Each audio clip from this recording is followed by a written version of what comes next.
Welcome everyone, this is Steve Hefferon from the Healthy Back Institute, and today I want to present to you the Healthy Back Institute's top 13 pain reduction strategies that can help those individuals who are in so much pain they don't feel like they can do anything physical. In fact, if you're in so much pain, for those individuals who don't even feel like they can get out of bed, there are things that you can do to help you get out of that acute pain spasm cycle. Everything that I'm going to show you tonight, I want you to be open to the idea of experimenting. I want you to do everything to your tolerance, and I want you to understand that even if you do some of what I'm showing you, you will benefit. Okay, the first one is short-term use of pain medications or anti-inflammatories. Now, these are going to be prescribed to you by your physician, so please use them with the recommended dose, and it would be our suggestion that you use them at the minimum amount of time.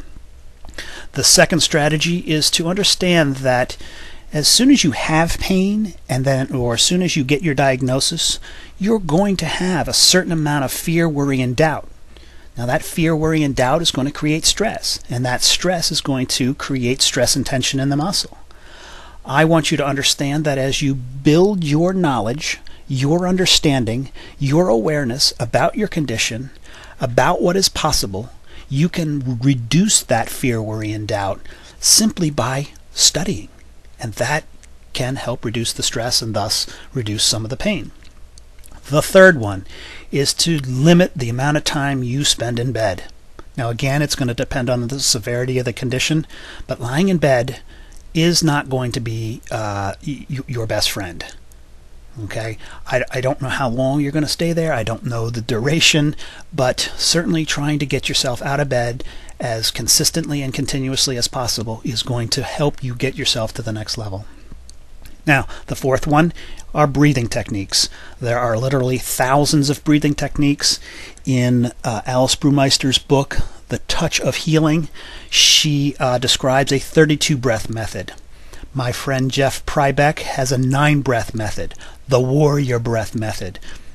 I'm not going to describe the techniques, but really, if you can take a certain amount of time and pick a number, I don't care if it's 9 or 32, and you consciously breathe for that number several times an hour or several times a day, it doesn't matter. As you begin to breathe deeper and create that cleansing effect, in oxygenating your blood, more oxygen can help reduce pain. So please do some more experimenting into the breath technique, and I assure you that that will help you with your pain.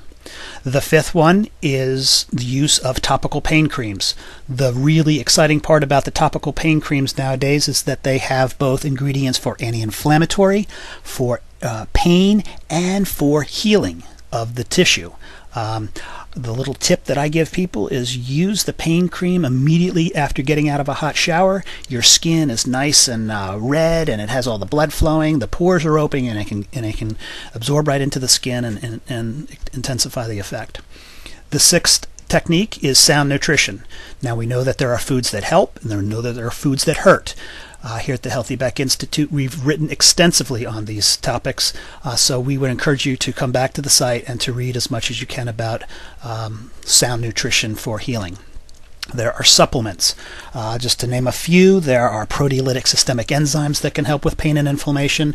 There are, fish oils can help with pain and inflammation, and there are plenty of others.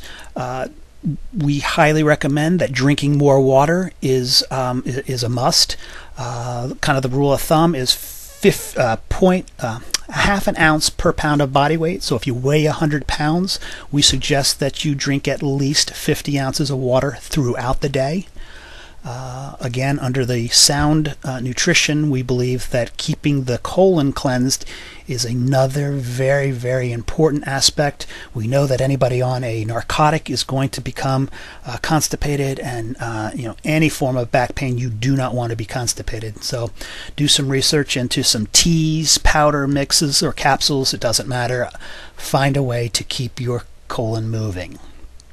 The seventh technique is the use of a supporting device. I don't care if it's a device that you sit on or it's a device that supports you from the back. I don't care if it's a better pillow. I don't care if it's a pillow underneath your knees while you're sleeping. Find those devices that can help eliminate the chronic irritation in your day, and the body can then heal itself. The 8th technique is the use of heat or ice. We know that ice should be used the first 48 to 72 hours, and then after the 72-hour period, you can use heat.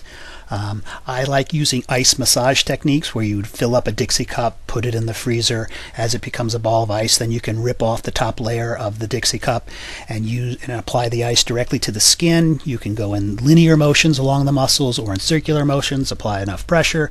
And it really is a good way of decreasing the inflammation, especially around joints. We also like hot packs. We here at the Healthy Back Institute suggest and recommend the use of far infrared heat. Far infrared heat penetrates deeper. It's a more unified heat, and it does not emit any EMF. Hot showers is another way of getting the blood circulating. I don't care if you take 1 or 10 per day.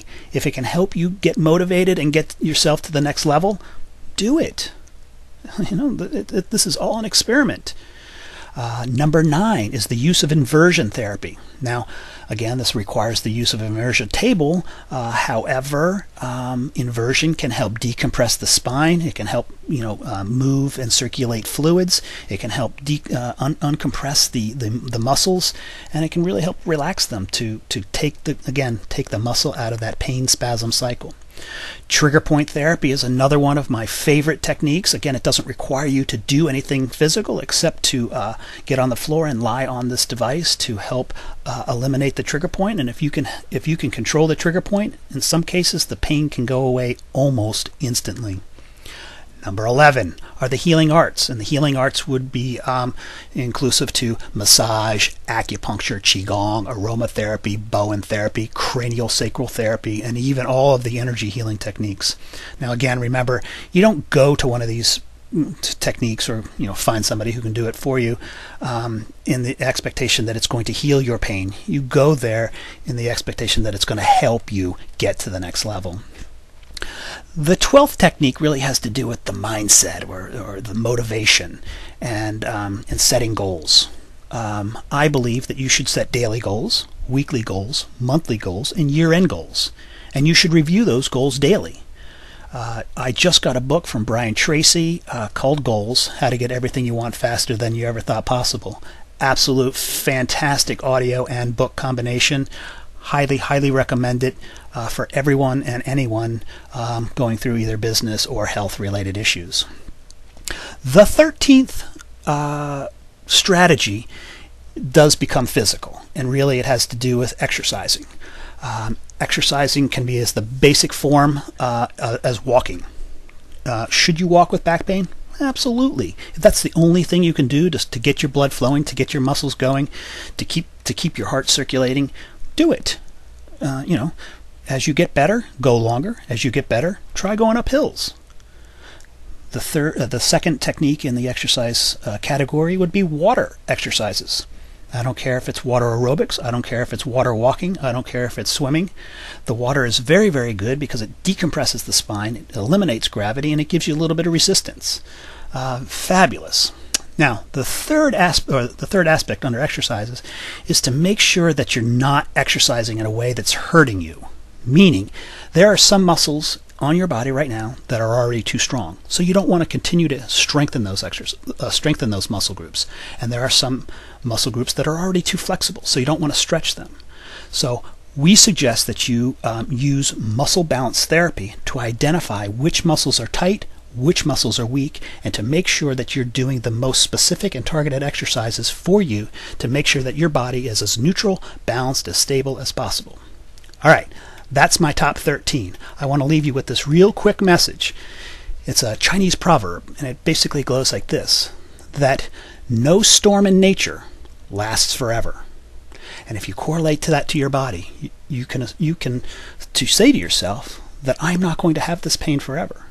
And so nothing really changes until something moves. So my suggestion is for you is to start to do something to get yourself to the next level, and you will find your path to healing. If you like this video, please feel free to come back to our site and review all of our free resources.